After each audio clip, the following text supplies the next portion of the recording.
Before I get too far ahead of myself, I should tell you up front that I don't entirely understand Jez Butterworth's play, The River. It's something of a puzzle box, this one, without a single correct way in or out. And indeed, when it's over, you might not know whether you've come to the end or the beginning. Ambiguities aside, there is a lot to talk about here, and we've made some interesting discoveries in rehearsal that I'll be sharing with you. My hope today is that over the course of the next hour, you too will not entirely understand the river. But you will be more prepared to find your way to the other side and discover yourself what it means to you when you get there. Early in rehearsals, we were staging the ending. I was giving one of the actors a couple of notes about how and where to move when they entered for the final scene. As we talked, I realized that one of us believed the play had a happy ending, and one of us felt the ending was quite tragic. In rehearsal for any other play, this would be a big problem, and one of us would have to eventually relent and come to the other side in order for us to proceed with the same goal. But in this case, my direction and the actor's acting were not in conflict, despite our fundamental disagreement about the underlying meaning of the scene. This was the moment in rehearsals when I began to feel like we might actually do this script justice, opening it wide for your interpretation rather than just narrowing it down to mine.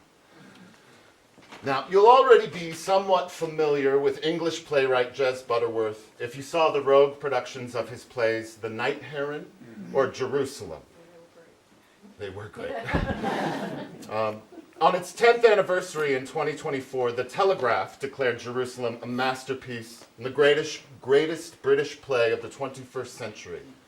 Maybe you've seen or heard of his Broadway smash, The Ferryman, or his more recent West End epic, The Hills of California. He's one of our favorite living playwrights at the Rogue. His plays blend history, myth, and the poetics of human suffering, often with a tragicomic working-class underdog at center stage. At its best, his writing seems to leave us both satisfied with and not entirely sure of what we've just experienced. One of the most significant influences on his writing for theater is that of English and Celtic folklore, ancient myths that reveal our basest human anxieties and appetites.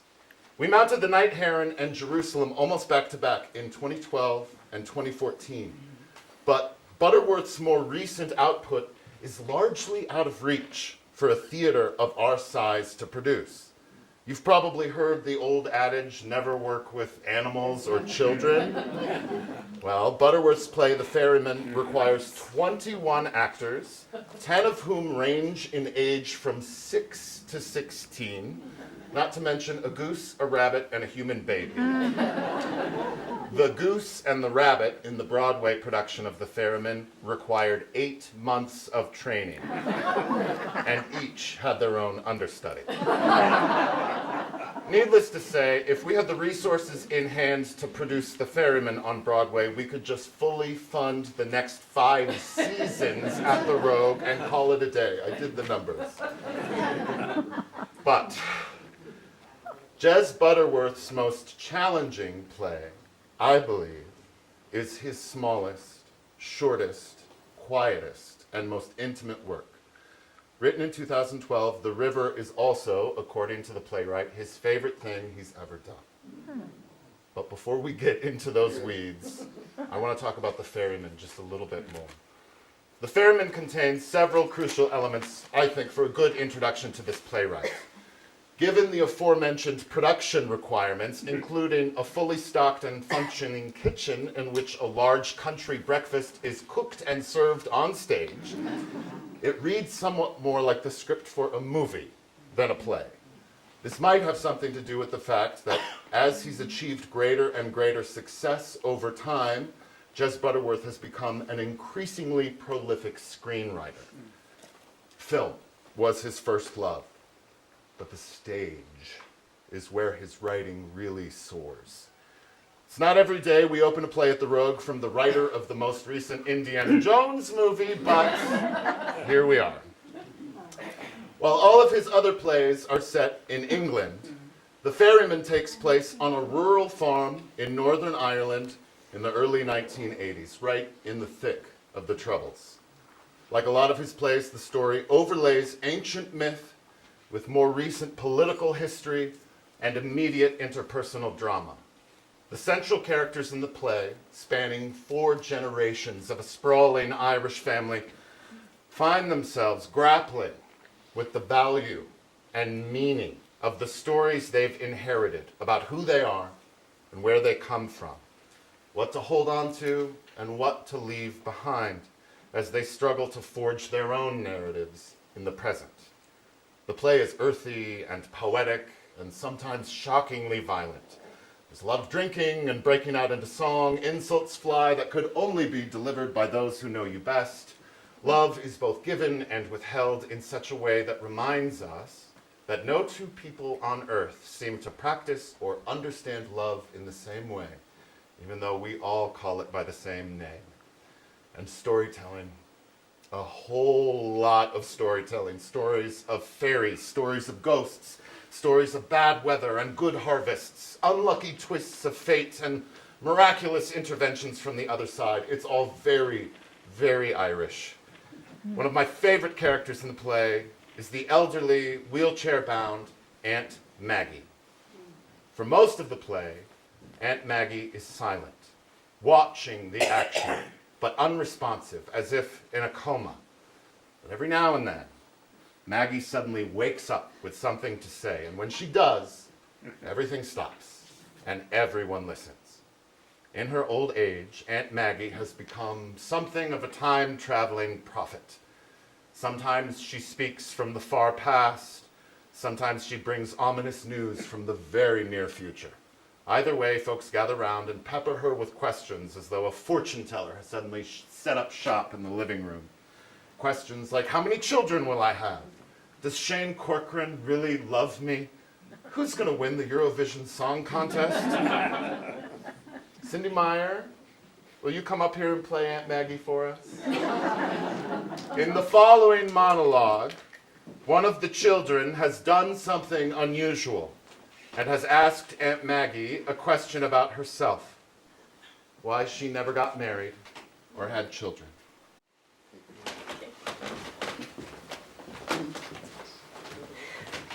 The truth, girls? The truth is I loved a man who loved another. He was from Kilbarran. His name was Francis John Patrick Maloney, the son of a house painter. All the boys from our village were small and pasty and dark, or bright ginger goblins with blue skin and clammy hands like deep-sea fish, but shyer. But Francis Maloney. Francis had a long, strong back and golden hair, bronze skin and green eyes, like a minor river god, like Morrigan sprung to life in Kilbarran.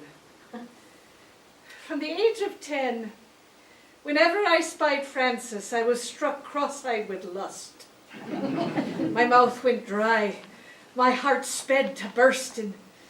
I'd lie awake at night dreaming of us being together, going swimming together in the river, lying on the bank after in the long daisies.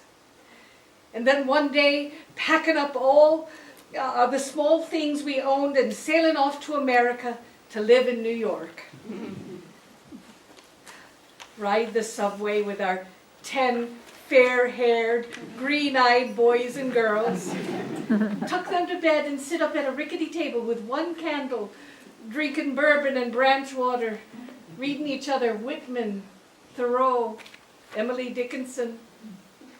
Then blow out the candle, climb into our crisp, cold cot, and make that old contraption roar and rumble like a Rolls-Royce Silver Shadow at full feckin' pelt.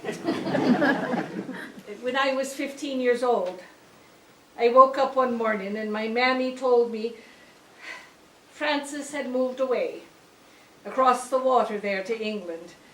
to help the English dig their canal from Birmingham to Coventry. I waited years for him to return. Then, one day, I heard he'd married a girl from the Black Country there, over in England, a seamstress, and it broke my heart. I've lived a happy life, but love had happened for me. And the funny thing was, I'm not sure Francis Maloney ever knew I existed. No more than any other soppy girl he passed in the street. But for me, it was love. And so it never seemed fair to take another and be with him and bear his children when all the time my heart would be away. But I'll never forget the feeling of seeing Francis, 17 years old in church, his glorious golden neck of diving into a starch white collar, throwing back his mane, singing, "Be thou my vision." I swear to Christ, I could have ridden that boy from here to Connemara and back. Give it up for Sidney Meyer. Like I said, Butterworth's writing is earthy and sensual, shot through with grit and humor and poetic expressions of humanity. There are two particular aspects of this speech by Aunt Maggie that I want to point out. The first has to do with a couple of early allusions made to rivers. In English and Celtic culture, dating about as far back as you like, rivers are sacred, life-giving, and often represent physical and spiritual boundaries between the mortal world and the world beyond. They are frequently named after goddesses, especially in Ireland, embodying themes of fertility, divine wisdom, and the origins of the creation of the land itself.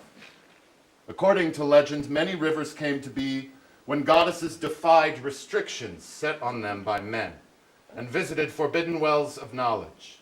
For instance, the River Boyne was formed when the goddess Bowen, defying her husband, circled the well of Sagaius, causing the well to surge and flow out to the sea, nourishing the surrounding land with sustenance and inspiration.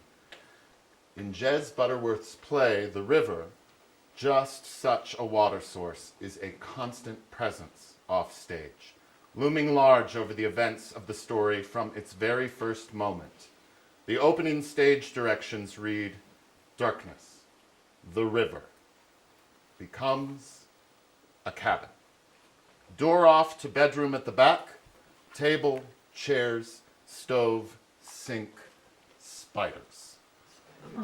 Joe McGrath, who designed our set, cracked the code for us on what that spiders means.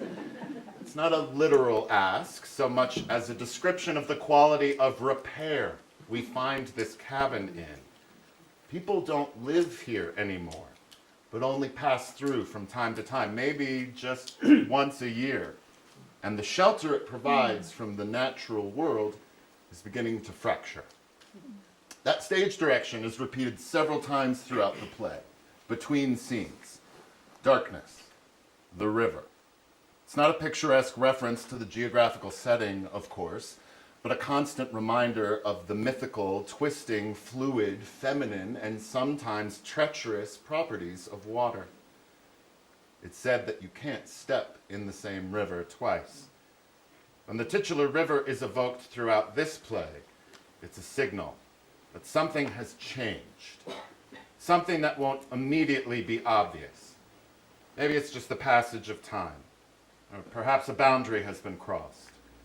The veil between past and present memory and reality seems to be at its thinnest when the river comes again to our attention. Getting back to Aunt Maggie's speech, I'd like to touch on the love story she tells about why she never settled down and had children. Maggie's explanation that she never settled down because, quote, love had happened for her and it never seemed fair to take another when all the time my heart would be away, is certainly a romantic notion. But the underlying quality I would point out is that of grief. Maggie never saw the love of her life again, at which point her love story effectively became a ghost story. Francis Maloney went off to England and never came back, but simultaneously took up permanent residence in and a kind of dominion over her heart and mind. Maybe you can't personally relate to such an extreme reaction to unrequited or unrealized love, but I'll bet it's safe to say that your heart, mind, and imagination are occasionally populated with figures from the past who left a significant impression. Your first love, or maybe the one that got away. An ex from an especially tumultuous affair who your mind sometimes tricks you into seeing in a crowd, or crossing the street, driving the opposite way in traffic. When I'm acting in a play, it's not that unusual for me to step out on stage and see someone in the dark of the audience who's not really there. Someone I haven't talked to in a lifetime, but there they are, making me feel 20 years younger, with all the old grief and regret and longing coming back up again as if for the first time, if only for an instant. Living or dead, lost loves seem to occupy the same plane, unreachable but ever present on the fringes of our perception, immortalized, if you will, in the reflecting pool of memory. And now, we're getting closer to a more specific description of the events of the river. Love, intermingled with grief, and the influence of our past relationships on our ability to connect in the present. I think. In the river, we meet a character known only as the man. Handsome, a bit rugged, about 40-ish, an avid fisherman. On the surface, the first scene of the play presents us with a pretty straightforward setup. The man and his companion, the woman, have ventured out to his uncle's cabin in the woods for a romantic weekend alone. This relationship is a new one. They're still getting to know one another. He grew up visiting this cabin, but she's visiting for the first time. She has her sights set on watching the sunset and reading, whereas he's dead set on teaching her to fly fish for trout in the nearby river. It's a little funny, it's a little sexy, and it's a little tense due to the typical conflicts that might arise out of any two people's differing approaches to intimacy. The territory here is familiar, relatable, could very well pass itself off for a rustic but charming romantic comedy, until something strange happens when they decide to go fly fishing on the river. I'm now going to turn things over to the cast of our production who are waiting backstage to perform the scene I've just described from early in the play. Why aren't you dressed? I'm not coming. What? I have a sunburn, and my book just got good. What's the date today? To the Lighthouse. August By 21st. Virginia Woolf. Which makes It's tomorrow about these people who go to a lighthouse. August 22nd. Or do they? Which Will is they actually make it? the new to moon. The lighthouse. Tonight there's no moon. It's warm, cumulus clouds, big sunset. You don't say. Once a year, when there's no moon, late summer, when the rivers and spates, that's when they move. The sea trout are running. The storm last night. No rain for weeks. The pools get low. And then 1 million tons of water falls from the sky all in one night. They're out there. Right now, with no moon, a neap tide. Look, you tried to teach me. This happens once every year. You tried to teach once. me. You tried to teach me to cast all day on the beach.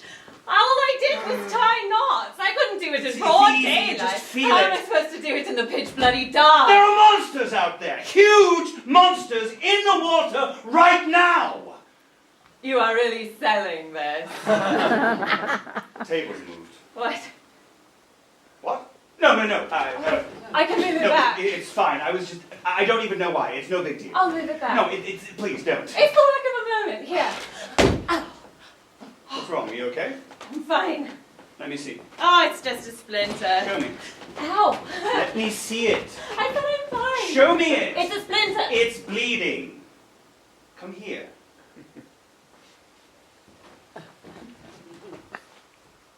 Let me see.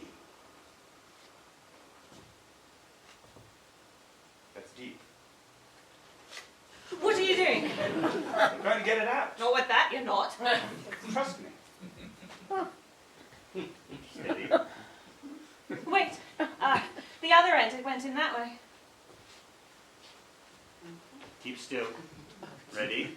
Fuck it. Steady. Ready? Oh. Now suck it. I'm sucking it. Suck it hard. Stop saying that, I am sucking it. I'll get you a plaster. No, I don't need a plaster. Besides, I deserved it. What? I never should have moved it. Look. A new girlfriend shows up and moves the table. Look, I First don't... time here, moves the table. Okay. With no warning, just moves it. Look. By the way, I used a tea bag earlier. I hope that's okay. And I also got a dead spider out of your coffee pot. Just so we're clear, I don't care if you move the table.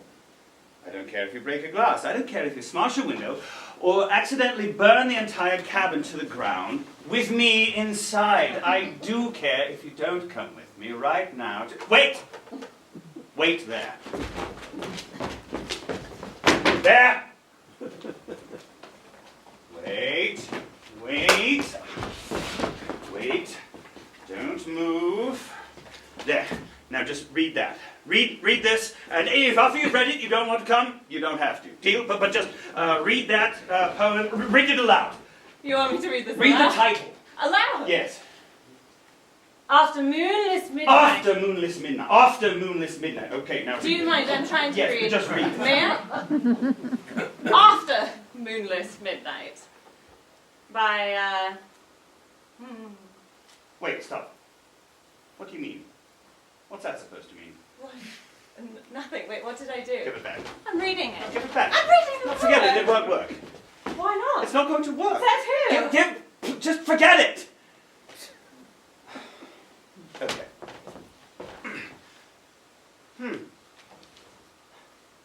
You went, and then you went, Now I can't go, No, not I what does mean? What does mean? Give it back. How dare you say I won't get it?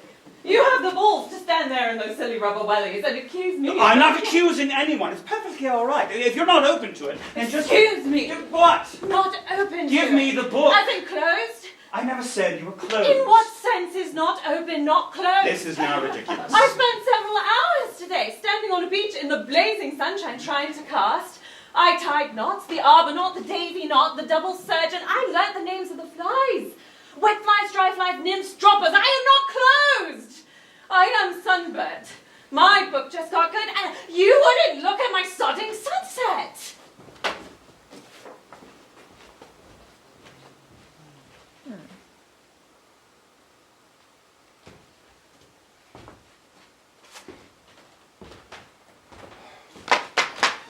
Oh.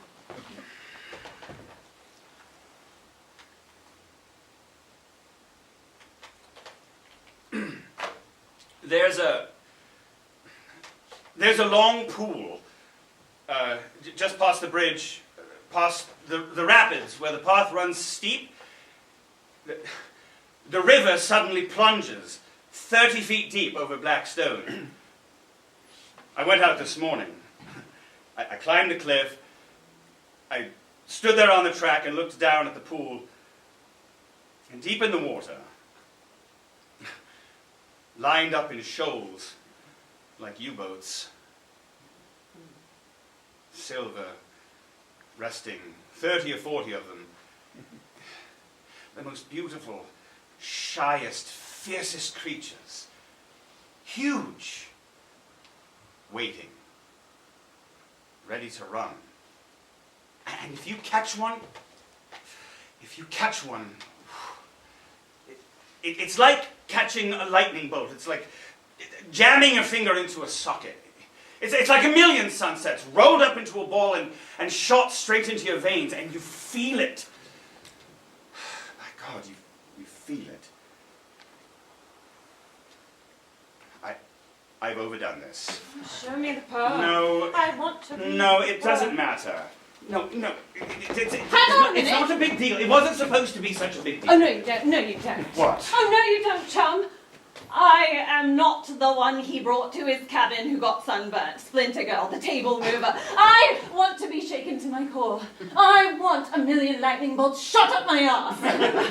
Now give me the poem. Honestly, you don't have to. Give me the poem. It's your holiday. So, give me the poem.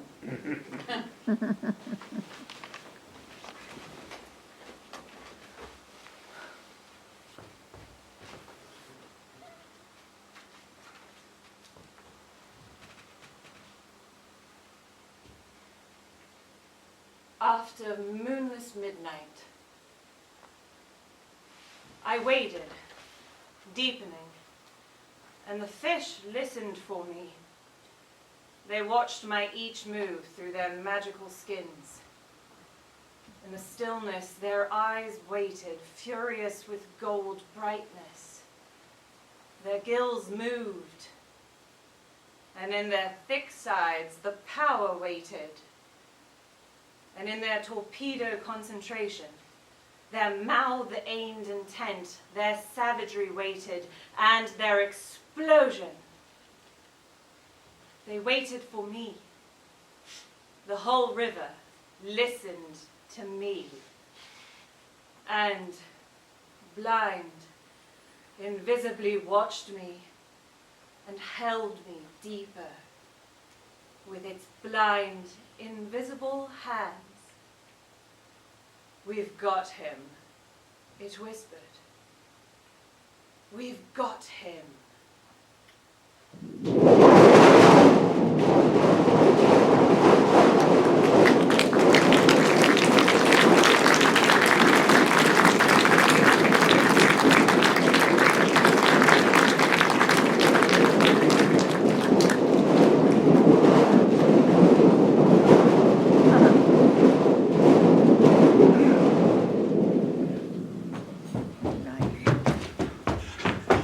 Hello?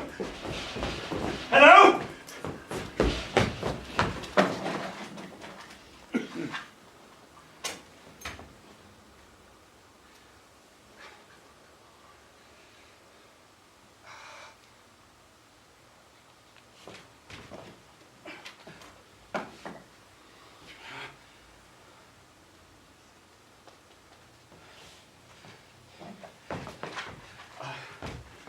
Hello? Police? Yes. Someone is missing. A woman. She went down to the river. We were fishing. There's no moon. I lost her in the dark. Hello? Fuck!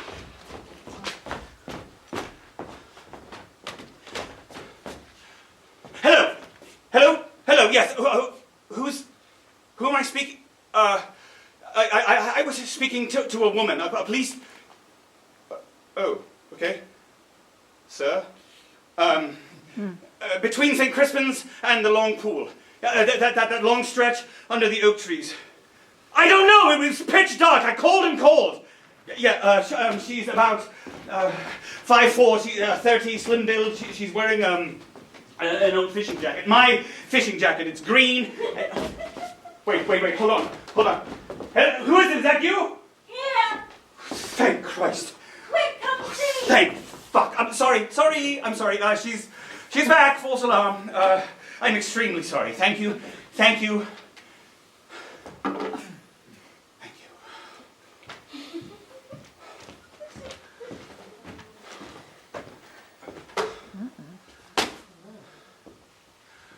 Where have you been? I've been looking for you for hours. Where the fuck were you? I was down by the river. Where by the river?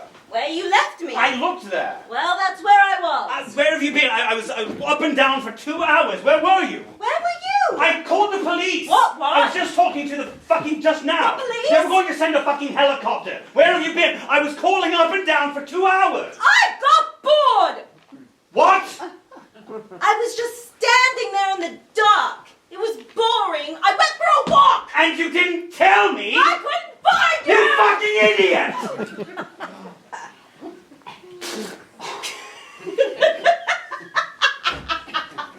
I'm sorry. I'm so worried. I'm sorry. I didn't mean to scare you. I just thought, are you alright? You look pale. Fine. Have you been crying? Your eyes are red. Do I look like I've been You crying? look like you've been crying. I haven't been crying. Whiskey.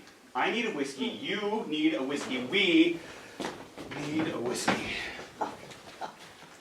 Where's the fucking whiskey? It's right here. Oh, I can't believe you didn't hear me. I was shouting for hours. I didn't hear you. Did you hear me? What? When? Shouting. When? By the river, I was shouting too. Where? When? So you didn't hear me. Wait, stop. Why were you shouting? If everything was all right, why were you shouting? If you weren't hurt or being eaten by a wolf or drowning, if everything was all right, why were you shouting? I'll show you. Ladies and gentlemen, Ryan Parker Knox, Bryn Booth, and Sophie Gibson Rush. All right, any questions? So many. Yeah. All right, let's get specific. As the play begins, we watch the man convince the woman to go fly fishing.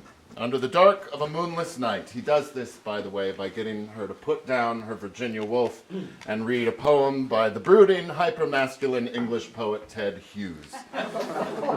The scene ends abruptly, and light and sound are used theatrically to summon up an image of the river as a transition into the next scene.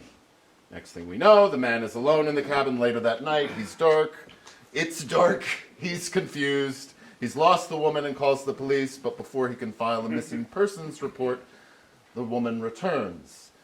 We notice immediately that it's a completely different woman. The man, however, does not appear to notice this, but only presses her about how they got separated in the dark, behaving as though she's the same woman from earlier. What happens next in that scene is that the other woman, that's what she's called, the other woman, reveals to the man that she caught a trout on the river and has rushed back to the cabin to show off her catch. It's a nearly seamless continuation of the previous scene's story, but with a different actor portraying the female love interest. The man and the other woman then decide to cook and eat the fish she caught. The other woman goes into the back bedroom while the man puts the trout into the oven. And almost right away, the woman from the first scene comes out of the bedroom and they proceed to have a romantic candlelit dinner. And that's how it goes for the rest of the play. From sunset to sunrise, we see the man spend a single moonless night with two alternating women at his side.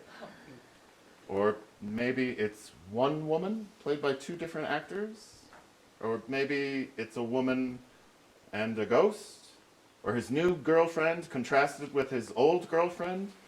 The story just barrels forward, and the woman we see him with continues to change back and forth, sometimes even overlapping, as the night goes on and late becomes early. So this is different. While it likely sounds confusing and could certainly be frustrating to follow if, like the man carelessly says to the woman in the first scene, if you're not open to it. But there is a lot of fun to be had here in navigating Butterworth's maze. He litters the path with thrilling and evocative clues for us to pick up, arrange, and finally decide for ourselves what's really going on. And despite going off the rails into the potentially supernatural, the play continues to be very funny, very sexy, and incredibly romantic. While the story plays out over a single evening, we are led to suspect that we're experiencing two different nights with two different women, and that both nights follow an eerily similar trajectory. This may suggest that the man brings different women out to this cabin and takes them through the same romantic routine. Sunset, a poetry reading, fly fishing in the dark, candlelit dinner, lovemaking, conquest? Maybe. Or is it trauma? Is he trying to relive or recapture something or someone from his past? He's definitely a little bit of a control freak. Is he recreating a night he spent with a lost love? Is one of these women going to be revealed to be a lover who spurned him and who he can't get over? Is this a ritual we're seeing reenacted? Or is the proximity to the otherworldly boundary of the river giving us a glimpse into the multiverse? We joked a lot in rehearsals about the similarities between men in love and serial killers. That will not be helpful to you when you see the play. Forget I said that. As the scenes unfold, the two women begin to suspect, as we do in the audience, that they're involved in some kind of insidious pattern. The women never interact and are not directly aware of one another, but they both ask the man at different times just how many other women he's brought to this cabin before. He tells them both, of course, that he's never once brought a woman here before. And we kind of believe him, even as we see. This is a really hard play to talk about. This conversation, though, and the two versions of it we see play out, are not just about the central mystery of the play, but a kind of dramatization of the way that men tend to lie and obfuscate and hide themselves away in their romantic pursuits. You're the only one for me. I've never felt this way before. I would die without you, that kind of thing. Let's call it manufacture of fantasy. We're also reminded of the way a lot of men have a need to be their chosen partners first in order to function romantically or sexually, and that a lot of women are forced to lie and obfuscate and hide themselves in order to live up to this required myth-making. In a rather funny back and forth over dinner, when the man asks the woman what it was like catching her first fish, the one they're now eating, she regretfully confesses to him that she's done it before. It was not, as she led him to believe, her first time fishing. She's always hated fishing, but she begrudgingly learned it as a child in order to connect with her distant and unavailable father. In the woman's words, my dad was crap. Big, distant, non-verbal, like a horse. Only things he liked were gin and fishing, always drinking or catching fish, basically avoiding us. Evening, weekends.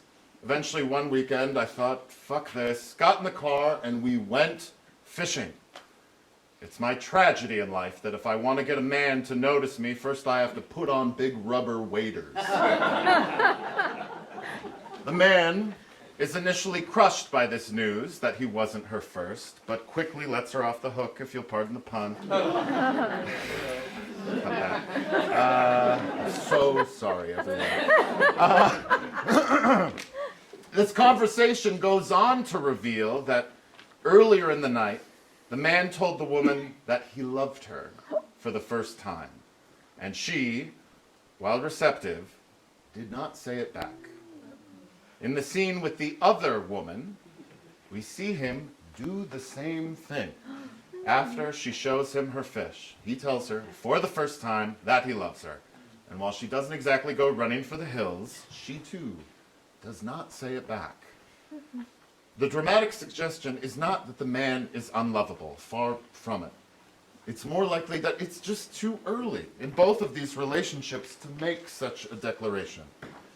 Now at this point, you might find yourself thinking, okay, this isn't all that much of a mystery. It's a non-linear story of a serial monogamist who treats all women as if they were the same. Some heartbreaking event in his past has him stuck on repeat. He's got a regular itinerary of seduction, in fact.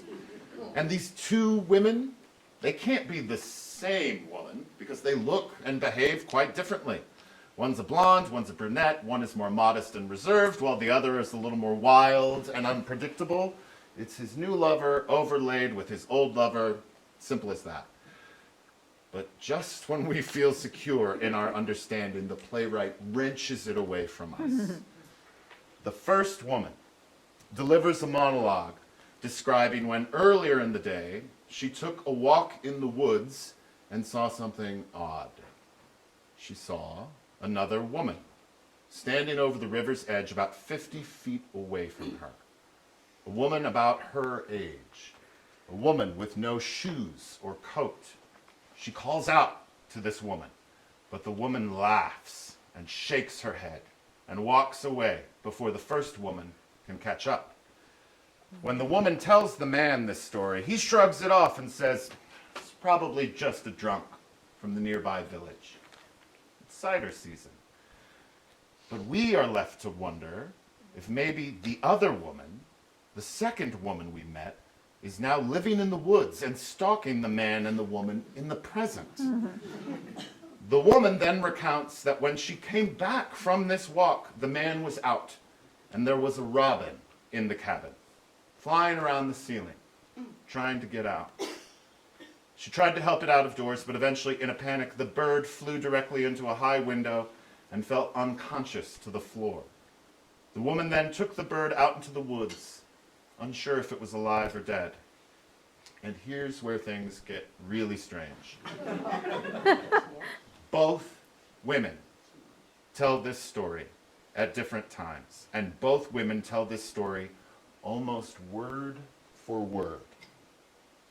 How could that be if they're two different women? How could that be if we're seeing two different nights play out? What does the bird itself mean? Is it an omen of death? Does the bird represent the women trapped in the cabin, desperate to escape? Or does the bird represent the man, condemned to fly in circles in a kind of Sisyphean purgatory? If you think of anything, please call me. But seriously, one of the great thrills of the play is not knowing, and all that is possible as a result.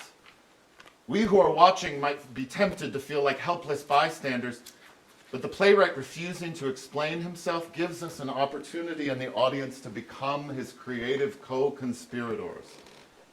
And if you're at all worried by now that I've spoiled the play, I assure you things get even weirder. And I have refrained from discussing the most significant twists and turns the story takes as it reaches its climax. I will say, things do not go the man's way. And both these women ultimately get the better of him, each in their own manner. And that, I hope, is the balance of a Jez Butterworth play. Dramatic satisfaction free from the poetic limitations of dramatic resolution. Going back to the start, the river begins with a woman's voice, off stage, singing a rendition of the Song of Wandering Angus. This is a poem written by W.B. Yeats in 1897. The name Angus is a reference to the ancient Celtic god of love, reimagined in Yeats's poem as an all-too-mortal man. You'll hear it sung in the play, but it reads, I went out to the hazel wood because a fire was in my head, and cut and peeled a hazel wand, and hooked a berry to a thread. And when white moths were on the wing, and moth-like stars were flickering out, I dropped the berry in a stream, and caught a little silver trout. When I had laid it on the floor, I went to blow the fire aflame, but something rustled on the floor, and someone called me by my name. It had become a glimmering girl, with apple blossom in her hair, who called me by my name and ran, and faded through the brightening air. Though I am old with wandering through hollow lands and hilly lands, I will find where she has gone, and kiss her lips and take her hands, and walk among long dappled grass, and pluck till time and times are done, the silver apples of the moon, the golden apples of the sun. Given how many of you I heard mouthing that, I think you might be familiar with the Donovan version.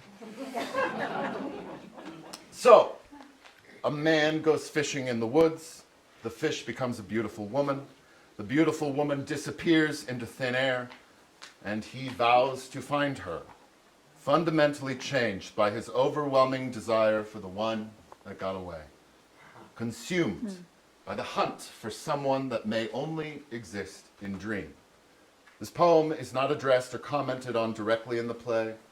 It's just sung in the background for us to consider.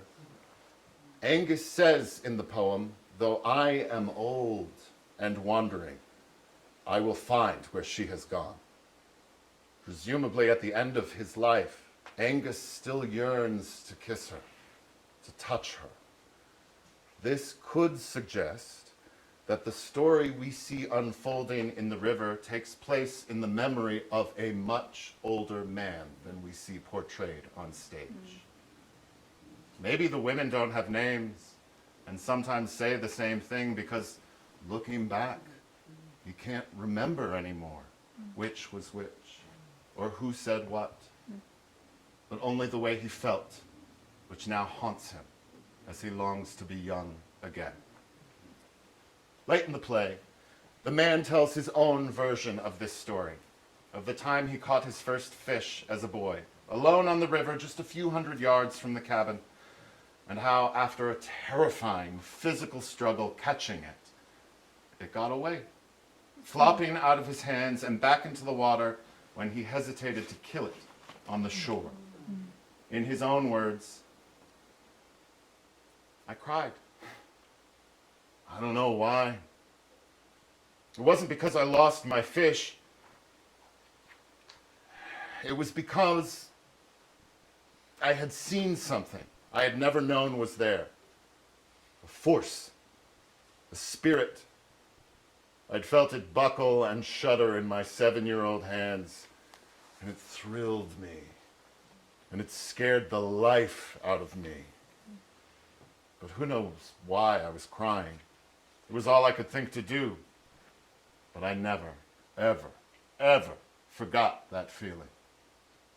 You can't describe it. There are no words. But I was there, and I felt it."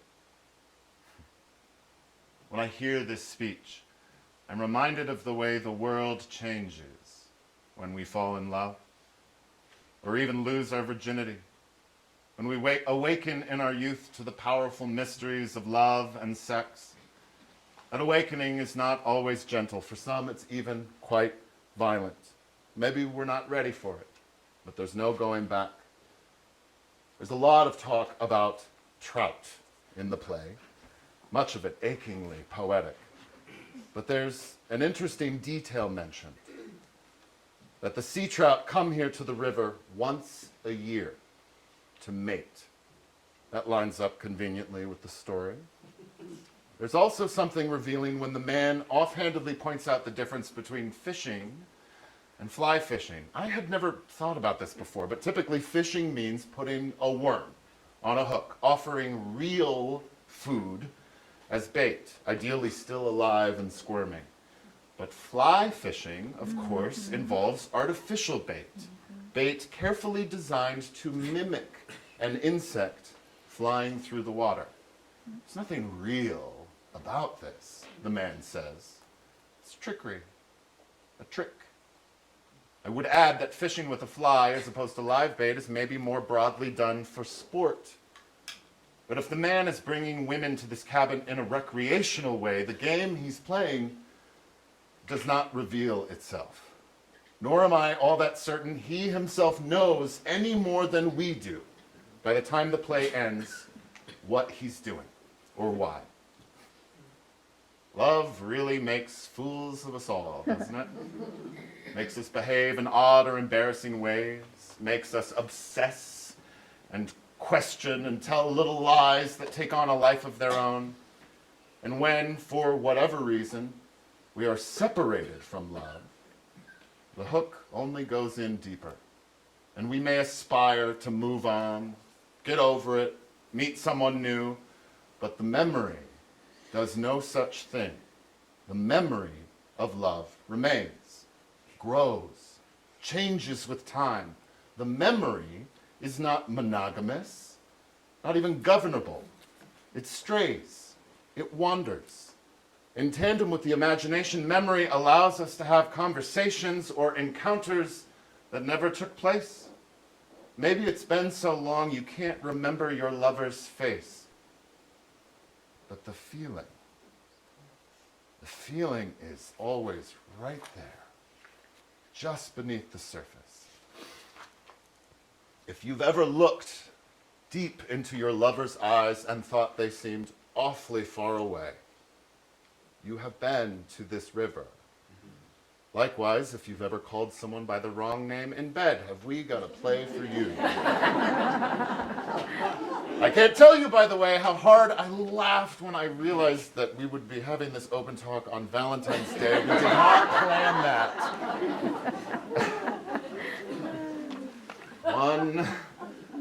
One last thing. Playwright Harold Pinter had a large influence on Jez Butterworth, and they became quite good friends before Pinter passed away in 2008. In their work, both ascribed to the idea that, in Pinter's words, the real truth is that there never is any such thing as one truth to be found in dramatic art. There are many. These truths challenge each other, recoil from each other, reflect each other, ignore each other, tease each other, are blind to each other. Sometimes you feel you have the truth of a moment in your hand, then it slips through your fingers and is lost. Like Pinter, Butterworth says that when he sits down to write a play, it can take hours, days, weeks, just sitting and waiting for whatever first word or words happen to bubble up in his mind, and then waiting again for whatever bubbles up next in response. When asked in an interview, why does it take so long for a play to percolate, he answered, the closest I could say is the belief I have that a play doesn't come from a playwright in the first place. They are sort of coming through you. And so all you need to do, you need to be patient. You can't blame yourself for that. You just need to sit and wait. You can't panic your way into catching a fish. You can't foist it upon the river that it suddenly should give you your due. Even if you're good at catching fish, you can't go, hang on, I'm good at this shit, where are all the fish? You can't do it, so you just have to sit there, and you have to wait. Sometimes you have to wait for years.